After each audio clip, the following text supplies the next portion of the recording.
요! 상시벽을 헐다 센서 수지입니다. 요즘 계속 전쟁이나 분쟁 소식만 전달하고 있는데 좋은 소식도 같이 전달해야 할 것 같습니다. 미국과 우크라이나 간의 광물 협정이 체결되었습니다. 우크라이나에 다소 부담이 되는 부분들도 많이 없어지고 어느 정도 납득할 만한 정도의 광물 협정이 체결됐습니다. 오늘은 이 내용 좀 보겠습니다. 바로 보시죠. 미국과 우크라이나 정부는 현지 시각으로 4월 30일 전세계 외교가를 깜짝 놀라게 했습니다. 우크라이나 히토류 등 광물 개발과 관련된 역사적인 협정을 전격 체결했기 때문입니다. 이른바 광물 협정이라고 불리는 이번 합의는 우크라이나가 자국 내 광물 자원 개발권 일부에 대한 미국의 지분 참여를 공식적으로 인정하는 형태입니다. 이는 단순한 경제협정 차원을 넘어서 전후 우크라이나 재건 과정에서 미국의 직접적 영향력 확대를 의미하는 중요한 사건으로 평가되고 있습니다. 근데 흥미로운 게요, 불과 2달 전, 그러니까 2025년 2월에서 3월까지만 하더라도 이 협정은 체결 가능성이 매우 낮아 보였습니다. 사실 3월 초만 보더라도 미국과 우크라이나는 협상 테이블을 두고 극한의 대립이 이어졌죠. 당시 트럼프 미국 대통령과 젤렌스키 우크라이나 대통령은 백악관에서 열린 정상회담에서 서로 고성을 주고받으며 협상이 파행되기도 했습니다. 이후 미국은 우크라이나에 대한 강한 압박을 하기 시작하면서 양국의 관계가 매우 안 좋아지기 시작했죠. 그런 상황에서 극적인 전환점이 찾아오게 되었습니다. 바로 4월 26일 바티칸에서 열린 프란치스코 교황의 장례 미사가 그것입니다. 이 엄숙한 국제 행사에서 트럼프 대통령과 젤렌스키 대통령이 모두 참석하게 되었는데요. 교황 측은 미국과 우크라이나의 정상회담 자리를 마련해 주었는데요. 이 만남은 형식도 배경도 매우 독특했습니다. 간이의장 달랑 2개만 놓인 채로 15분 동안 회담을 진행했거든요. 외신들은 이러한 장면을 두고 이례적으로 진지하고 솔직한 분위기였다고 전했습니다. 프란치스코 교황의 마지막 말이 전쟁을 끝내라는 말이었는데 그 말이 전해지기라도 한 걸까요? 두 정상은 회담에서 상대방의 입장을 이전보다 한층 더 깊게 이해하는 계기를 가졌다고 합니다. 이 짧지만 의미 깊었던 회담 이후 미국과 우크라이나의 실무진들은 속전속결로 재협상 테이블을 열었고요. 굉장히 빠른 속도로 이견을 좁혀나갔습니다. 결국 그로부터 나흘 뒤인 4월 30일 양측은 전격적으로 광물협정 체결에 성공했습니다. 미국 재무부는 공식 보도자료를 통하여 미국과 우크라이나는 미국 우크라이나 재건투자기금 설립을 위한 협정에 서명했다고 발표했습니다. 이 광물협정은 초안에 비해 굉장히 우크라이나가 선전했다는 평가가 많습니다. 2025년 2월 14일에 스콧 베센트 미국 재무장관은 키이우에서 젤렌스키 대통령과 만나 우크라이나의 모든 광물 자원의 50%를 미국이 양도하라는 트럼프 행정부의 제안을 전달했습니다. 이 광물 자원의 50% 중에는 에너지 자원과 신규 채굴권 판매 수익의 50%도 포함되는 내용이었습니다. 어마어마한 수치입니다. 그리고 그 광물에 대한 완전한 소유권과 결정권을 미국에 양도하라는 협정이었습니다. 참고로 2022년 8월 캐나다의 지정학 위기 분석회사 세크테브 그룹이 발표한 보고서에 따르면 우크라이나에 매장된 광물 자원의 경제적 가치는 12조 4천억 달러, 하나로 1경 7,902조 원 정도인 것으로 추산이 되는데요. 여기서 딱 50%니까 약 8천조 원 정도를 가져가는 셈이죠. 그리고 광물권 관련 분쟁이 발생할 경우 뉴욕 관할 법원으로 지정한다는 조항도 있었는데요. 두 나라끼리 분쟁이 발생하면 지방법원에서 판결한다는 다소 치욕적인 내용도 있었습니다. 그리고 미국의 우크라이나 안전보장에 대한 이야기도 없었죠. 이렇다 보니 우크라이나는 이 협정을 즉각 거부했는데요. 이번에 체결된 광물 협정은 다소 다른 모습입니다. 천천히 음미하면서 보자고요. 우크라이나와 미국이 체결한 이번 광물 협정의 핵심 골자는 겉으로 보기에는 경제적 동반자 관계지만 그 속을 들여다보면 상호 간의 치열한 줄다리기 끝에 절묘하게 균형점을 찾아낸 합의라고 할 수 있습니다. 실무진들이 굉장히 고생했다는 게 느껴지는 협정이었습니다. 이 협정은 특히 우크라이나의 자원 주권을 일정 부분 지키면서도 동시에 미국의 우선 접근권과 수익 배분권을 부여하는 방식으로 설계되었습니다. 우선 이번 협정을 통해 우크라이나 내 광물 자원은 철저히 우크라이나 정부 소유임을 명확히 했습니다. 즉 미국이나 다른 외국 기업이 우크라이나의 광산과 광물 매장지에 대해 소유권을 주장하거나 직접 통제할 수 없다는 겁니다. 다만 미국은 그 대가로 우크라이나 광물 자원에 대한 우선 접근권을 확보했습니다. 즉 우크라이나가 히토류, 니켈, 코발트, 리튬 등 전략 광물을 개발할 때 미국 기업이나 미국 정부가 제3국보다 먼저 공급받을 권리를 가진다는 것입니다. 이것은 사실상 우크라이나를 미국 주도의 글로벌 공급망에 편입시키는 구조로 추후 중국이나 러시아 같은 경쟁국들이 우크라이나 광물에 접근하는 것을 사전에 차단하는 장치로 해석할 수 있습니다. 광물 개발로 벌어들이는 수익 배분 구조 역시 이 협정의 핵심입니다. 우크라이나가 광물 채굴과 수출로 얻은 수익의 50%는 미국 주도 우크라이나 재건 기금에 의무적으로 출자하게 되어 있습니다. 이 기금은 우크라이나 전후 재건 사업에 사용되는데 여기서 발생하는 수익의 일부는 다시 우크라이나에 재투자되며 나머지 수익은 미국 측이 가져가는 구조입니다. 물론 이 구조가 외형상 공평해 보이지만 실제로는 미국이 우크라이나 재건 사업의 주도권과 수익 지분을 가져가는 틀이긴 합니다. 기금의 지배구조 역시 흥미로운 부분입니다. 재건기금의 이사회는 미국과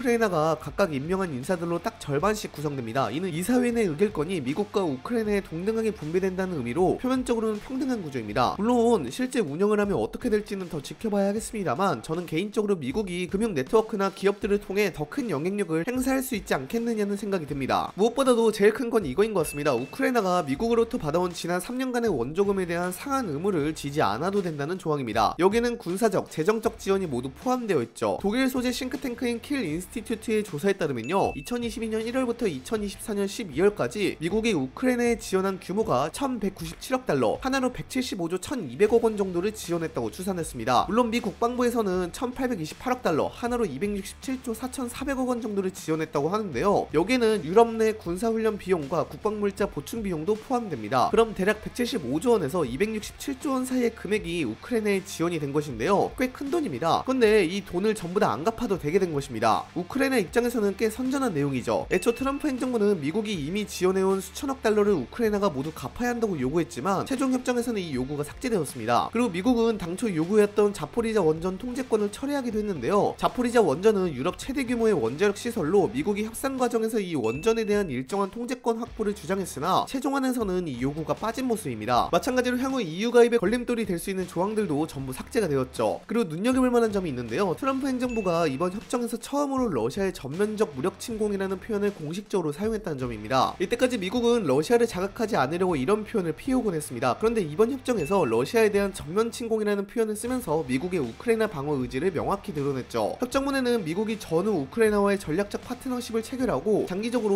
우크라이나의 재건과 경제 현대화 지원에 전념한다는 조항도 포함되어 있었는데요. 이것은 단순한 경제협력을 넘어서 미국이 우크라이나의 정치적, 군사적, 경제적 재건의 핵심 파트너로 역할을 강화하겠다는 선언이나 다름이 없습니다. 전후 중국과 러시아를 견제하는 서방 공급망의 핵심 거점으로 우크라이나를 키우겠다는 생각이죠. 물론 이 협정이 체결됐다고 해서 우크라이나의 광물을 바로 미국이 채굴할 수는 없을 것으로 보입니다. 일단 당장 우크라이나는 전쟁 중이기도 하고요. 관련 설비나 시설을 만드는 데는 꽤 오랜 시간이 걸리기 때문입니다. 전쟁이 끝나야지 본격적으로 뭔가를 할 수 있지 않을까 싶어요. 광물 협정이 체결된 이후 트럼프 대통령도 본격적으로 우크라이나에 대한 지원을 더욱 가속하려는 움직임을 보이는 모습입니다. 미 국무부는 상원 외교위원회에 공문을 보내 우크라이나에 대한 5천만 달러, 하나로 약 720억 원 이상의 군사장비 및 서비스 판매를 승인했다고 밝혔습니다. 해당 장비와 서비스가 무엇인지는 구체적으로 확인되진 않았습니다. 올해 초 우크라이나에 대한 군사원조 제공을 일시 중단했던 트럼프 대통령은 지난달 30일에 우크라이나와 광물 협정을 체결하면서 우크라이나에 대한 군사 지원을 재개할 방침이라고 하는데요. 이에 따라 우크라이나의 부담도 많이 덜어진 것 같습니다. 반면에 러시아의 반응은 싸늘합니다. 러시아는 이번 협정을 두고 강력히 비판했습니다. 로이터 통신에 따르면 드미트리 메드베데프 러시아 국가안보회의 부의장은 현지 시각으로 5월 1일에 도널드 트럼프 미국 대통령이 우크라이나의 군사 지원 비용을 받아낸 결과라며 우크라이나는 광물 자원으로 미국의 원조 비용을 지급해야 할 정도로 망가졌다며 이제 그들의 나라의 국부를 팔아 무기를 사고 있다고 지적했습니다. 굉장히 불편한 기색을 나타내고 있는 모습인데요. 그도 그럴 것이 현재 미국이 본격적으로 다시 우크라이나에 대한 군사 지원 해나가려고 하는 모습인지라 불편할 수밖에 없는 모습입니다. 아마 미국은 앞으로 계속 러시아에 대한 휴전 압박을 하지 않을까 싶습니다. 현재 미국과 우크라이나 간의 광물 협정이 체결됨으로써 우크라이나 전쟁의 휴전이 한 발짝 더 앞으로 나아가게 되었습니다. 하루빨리 전쟁이 끝나서 이 사태가 마무리되었으면 좋겠습니다. 여러분들은 미국과 우크라이나 간의 광물 협정에 대해서 어떻게 생각하시나요? 댓글로도 달아주시기 바랍니다. 이상 영상 마치도록 하겠습니다. 빠이염!